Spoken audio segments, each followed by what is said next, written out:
We got the NBA. Former Los Angeles Lakers, Joel Berry's team. Wait, is he not on there? He got cut before the season. At least, hey, I mean, everyone gets traded or cut by LeBron at one point in their career, so. Lakers 0-3. LeBron, at the end of last game, was against the Spurs. He hit a 3 to force overtime, but that 3 also came after he tried to call a timeout. They had no timeouts. The refs looked the other way. Of course, they would. That did happen once when LeBron was in Cleveland against, I believe, Chicago. David Blatt tried to call a timeout. The refs looked the other way. LeBron hit a game winner on the next play. So it's happened twice now. But in overtime, LeBron had a chance to, I think, it was tie the game or win the game. Missed both free throws. Yeah, he had a chance to basically win, put it away. They were in the lead. They were up by 1 though. No, I thought they were down by 1. No, they were up by 1. And then Bryn Forbes or Patty Mills came and hit a game winner. Okay. But the fact is, he missed both of them. That's terrible. And before we move on, Lakers are now 0-3. We'll get to that in a sec. But it's funny because everyone's like, Kobe would never miss those free throws. I did see Kobe against Portland missed 2 free throws, down 1 in a regular season. Chris Broussard said that Kobe's done that. I mean, at least 10 times. He said Kobe's done it. 10 times. I mean, it's an exaggeration, but if you play enough basketball games like LeBron and Kobe have all played, you're likely to do it than Kobe for sure. LeBron's never been a good free throw shooter. Yeah, he hasn't been. He's pretty. I think he's 64% or something. He's like in clutch time over the past 5 seasons. So definitely a weakness of his. Yeah, I think if that's the one weakness of LeBron, it's the free throw shooting. It's kind of a decent commentary on how we just treat old legends as almost invincible when we forget about how Kobe would always just take the ball into his hands and would be the most inefficient guy on the floor for about the last 5 minutes of the game. Yeah, and the same with MJ. It happens. People are nostalgic. It's just that in the big moments, though. I mean, this is a regular season game. The big moments, they were able to step up. To be honest, I don't really care. It's the regular season. Nothing that any of these guys will do in the regular season matter. Regular season is pointless in the NBA. It's fun, it's exciting, but it's pointless. So let's get to this. We're going to talk about the playoffs because that's what matters in the NBA. The Lakers are 0-3. Do we think they're going to make the playoffs, and where in the Western Conference will they be standing? I mean, I think they're going to make the playoffs. What seed they are now, I think the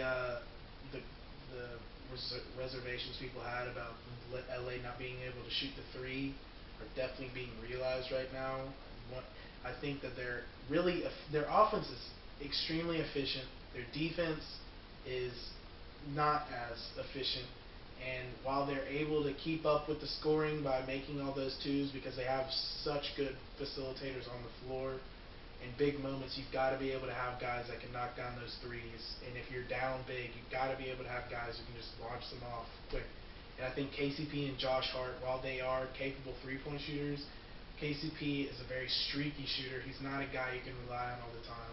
And Josh Hart, he's still a young guy. He's got a good shot, but you can't only have 2 guys. Lonzo was surprisingly the leading 3-point shooter when they played the Rockets. He made 4 threes. And I feel like if Lonzo is your leading 3-point shooter, that may not be the best place to be. Yeah, I mean, I think the Lakers are going to be in the playoffs. Anyone who says they're not is an idiot. Yeah. LeBron doesn't miss the playoffs. But the Lakers are a good team. I think they're going to struggle against the Warriors and, say, the Celtics or the Raptors or just the top teams. But I think they're that tier right below. Or they're not that tier right now, but they will get there. So LeBron will make it work. He'll build the chemistry. And then again, it's LeBron James. So when he turns it on in the playoffs, it's going to be tough to stop him. He took the Cleveland team with almost no one on it to the finals, albeit in the Eastern Conference. But the Lakers have a lot of talent. They have Lonzo. He's been talented, and he's bigger this year. And he's going to be better defensively. I think offensively he's performed a lot better. And he's shooting the 3 ball well at 41%. He's making almost 3 a game. And then you still have Kuzma, and you still have Ingram and Josh Hart. Those 3 guys, they freaking ball. They ball. they're good. Josh Hart is a monster. LeBron hasn't had that young talent like that in a while, and then you have the young. I don't think he's ever had that kind of young talent. Yeah. Well, I guess Kyrie. I mean Kyrie. Yeah, I mean Kyrie, but he was the only guy. Yeah. I mean, you could maybe include Kevin Love. But he wasn't young. He wasn't young. He was still like pretty much an established player. But these guys, LeBron's going to be able to mentor them. Also, JaVale McGee is showing like his ability as a basketball player has been slept on and misused for so long. I mean, the Warriors I think gave him his confidence back. Shotgun a fool definitely hurt that guy's feelings way too much. But JaVale looks like an absolute monster in the paint. They have a great rim protector in JaVale. And then Rondo leading the team with 10.5 assists. I think they're just such a deep team. Like everyone on that team can make their own shot. Everyone on that team can contribute offensively. My only question is going forward is what are they going to do on the defensive side of the ball? Well, yeah, I mean LeBron again. I heard something that he's very low in defense again, which doesn't surprise me. He's at the point in his career where he needs to conserve the energy smartly, and he's going to use it on the offensive end. And there's no reason for him to really play defense in the regular season. Yeah. The issue becomes setting an example because there are so many young guys, and I think that's going to have to change a little bit for LeBron. You don't want to set bad habits. The one thing, though, is you have Lance and you have Rondo on the team with LeBron, so I don't think that would happen, but that's something that LeBron probably has to think about a little bit, is setting a better example when you have Ball, Ingram, Kuzma, Hart, all very young, impressionable guys. But I think they like to play defense, and they play hard. But just the biggest thing, and I do like having Rondo being able to facilitate and Lonzo, because that also gives LeBron more rest. Lonzo's also a very underrated on-ball defender. Yeah, Lonzo's actually a very good defender. Really good player. He's a very good. Like people make fun of his shot, and people want to say, "Oh, he's not averaging like 20 points a game." But you give Lonzo some time in the league to actually be able to establish himself. I feel like he's just got to get that mentality of being kind of the alpha guy on the floor. I think Lonzo's probably the most complete player of any of the young guys. Yeah, and he's averaging 12, 5, and 4. Rondo's averaging 13 and 10. So they're getting a lot of good production from the guys. I don't know if that's because the games they've been playing in have just been track meets and everything's sort of inflated. We'll see the stats games have been probably insanely go down. Yeah, we'll probably see the stats go down a little bit as time goes on. That's just going to be natural. But I think the biggest issue for the Lakers is just the three-point shooting. Like, I like having Rondo and Stevenson. I like those additions, but you needed to get some guys that can shoot the three. Like, Ingram and Hart and Kuzma are all good shooters, but you don't have that one guy that. They don't have like a JJ Redick. Yeah, like when you leave him wide open, your first reaction is, oh shit, that's 3 points. Right now the reaction is, oh, that might be 3 points. No, let's see how that one goes. If they're feeling it, you're like, crap, that's 3 points. But you don't know. I mean, it's Lonzo, it's Rondo, it's Stevenson, it's, Ingram and Kuzma. The only guy I'm worried about is the only two guys would be KCP and Josh Hart. Well, yeah, but KCP's been trash, so let's see. He's been some hot garbage, but. Yeah, but so just to get to the question, Lakers are going to make the playoffs. I'd probably see them like 4 or 5 would be my guess. I think they're going to struggle a lot, but they're going to rattle off some wins. Yeah. There's gonna be definitely a string of SportsCenter just jerking off the Lakers in the upcoming months. Yeah. So speaking of the playoffs in the NFL, let's get to the Raiders and Giants. They're pushing for that 2022 playoff berth. Right now. Pushing for 2022 that soon? Is it that soon? Early? So early? Gruden's going to have like 37 first-round picks between now and 2022, I think. So the news in the NFL, there's fire sales going on with the Giants and the Raiders. The Raiders traded Amari Cooper for a first-round pick to the Cowboys. Goddamn steal. The Giants traded Eli Apple to the Saints for a 4th and 7th, and they traded Damon Harrison to the Lions for a 5th. I don't know what the Giants are doing right now. I mean, the Giants. I get it. They're accumulating assets. How do you dump it? You don't have anyone at quarterback. I mean, they could throw in Tyrod, but you don't get a quarterback who doesn't even know your system and just throw him in there. Yeah, I mean, there's just a lot. The Raiders, I think it was a smart move for them to get rid of Cooper, and they got a first-round pick, which is a lot better than I thought. I don't think the win comes with the first round pick. Obviously, it's super nice to have a first round pick, and right now I think that's the 8th overall pick. So I don't know what the hell the Cowboys are thinking. Well, actually, in fairness, I do get what they're thinking. They need to know if Dak Prescott is the guy at the end of the season. So they get Cooper in. If it works, then that's great because you have Cooper, who is, if he's playing the way he is, he's worth more than one first round pick. If he's played like he did in season 1 and 2. With Prescott, you need to know if he's the guy, because if he's not the guy, and you still don't know, you still have to pay him $100 million. You can't pay a guy $100 million that's not the guy.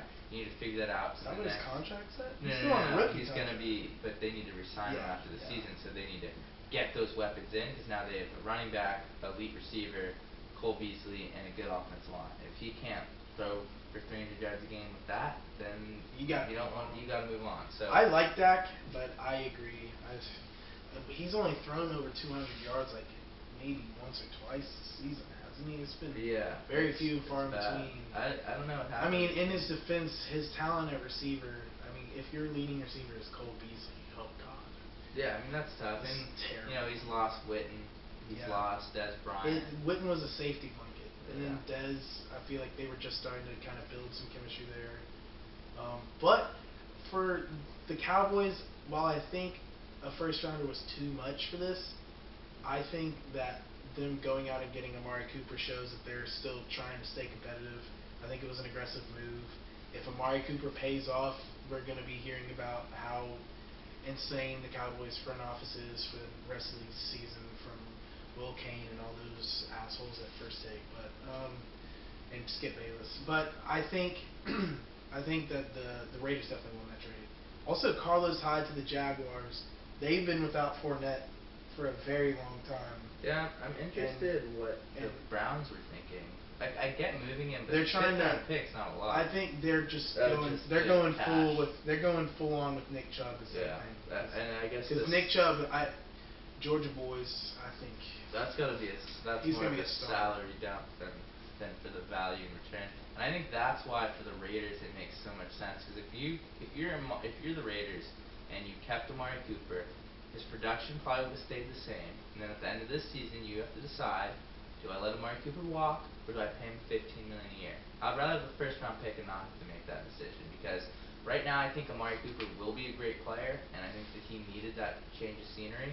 But it wasn't going to happen in Oakland for whatever reason. Whatever happened, I don't know, and it's one of the things that makes no sense, because this guy came out of the league, burst onto the scene, is super athletic, has great hands, and boom, all of a sudden he starts dropping the football. Boom, now all of a sudden he doesn't get targeted in a game. It's like this guy goes from 10 catches, 120 yards at a touchdown, to 1 catch for 12 yards the next week. Like, it doesn't make sense. This guy's faster, quicker, he works harder than most other people in the league. So what happened? He needed that change of scenery, and the Raiders can't be stuck paying him $15 million a year to catch 2 balls a game. This is a mutual beneficial type of transaction here. Yeah. There's the Patrick Peterson's on the trade block. I think today he actually confirmed that he wants to be a part of the big change in Arizona, and I tweeted out, we all know the answer to that question. They said we're about to throw some bans at you. So, I mean, I think he's off the trading block now, but yeah, I mean, the Giants, I mean, they're in such a bad place right now. I mean, my Falcons, thank God we got a win over them, but it's just like, if you're the Giants, you've got to be wondering, why aren't we winning games? Why isn't our offense producing? Because their defense, the defense of the Giants is not a bad defense. No, but Eli's bad. Eli's bad. I mean, God. One last thing, I think, before we sign off. You had to watch the game Monday night, because the Falcons, everyone was totally disagreeing with the Giants' decision to go for 2 down 8. It is the right decision statistically. Everyone needs to understand why. If you go for 2 there, in a scenario where you decide that you want to play for the win, if you go for 2 first, then if you don't get it, then you have the opportunity to then at least tie the game by going for 2 the second time. Whereas if you kick the field goal there and then decide to go for 2 after for the second touchdown, you need to get 1 2-point conversion in both scenarios. If you don't get it the second time, you lose. Where if you go for it the first time, you don't get it, you still have an opportunity to then at least tie the game. So it was the right decision by Pat Shermer. If anything, there were some questionable decisions by Dan Quinn. The amount of trust he had into Vecchio to kick that 53-yarder. Wasn't it 56? Was it 56? It was a long kick. I was clutching he's a my beast. chest, man. That's another one of Gruden's players, or not Gruden's players, a player that Gruden let walk, performed well. Yeah.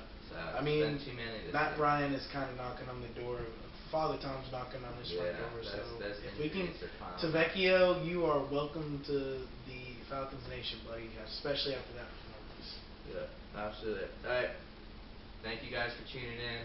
We'll be back next week with more Tar takes, and hopefully there will be some more exciting stuff on the way.